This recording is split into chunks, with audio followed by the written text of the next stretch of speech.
অনেকদিন ধরেই মন চাইছিল কড়াইশুঁটি কচুরি খাওয়ার, তাই আজকে কিন্তু বানিয়ে ফেললাম। শীতের কড়াইশুঁটি কিন্তু এখনো ওঠেনি, এগুলো ফ্রোজেন কড়াইশুঁটি দিয়েই আমি বাড়িতে বানিয়ে নিয়েছি। আজকে তোমাদের সাথে কিছু কথা কিন্তু শেয়ার করব, জানি না কথাগুলো শুনে তোমাদের কেমন লাগবে। আমি যখন প্রথম ভিডিওগুলো করতাম ইউটিউবে, তখন অনেক মানুষ আমাকে দেখে কিন্তু হাসতো।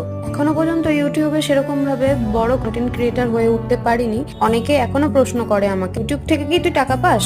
জীবনের কিছু সুন্দর সুন্দর মুহূর্ত আমি ভিডিও করে ইউটিউবে আপলোড করি। ভিডিও করতে আমার খুবই ভালো লাগে, তাই নিজের জীবনের সুন্দর সুন্দর মুহূর্তগুলো আমি ভিডিও করে ইউটিউবে আপলোড করে রাখি, যাতে ভবিষ্যতে নিজে বা কাউকে আমি দেখাতে পারি। আমার প্রেগনেন্সি 7 মাস অবধি কিন্তু আমি শ্বশুর বাড়িতেই কাটিয়ে এসেছি।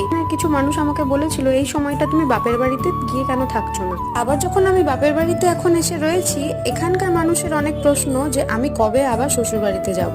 আমি একটা কথাই বুঝেছি, তুমি ভালো করো আর খারাপ করো, মানুষ তোমার পেছনে কথা বলবেই, এটা মানুষের সব। তাই জন্য যা মন চায় তাই করো।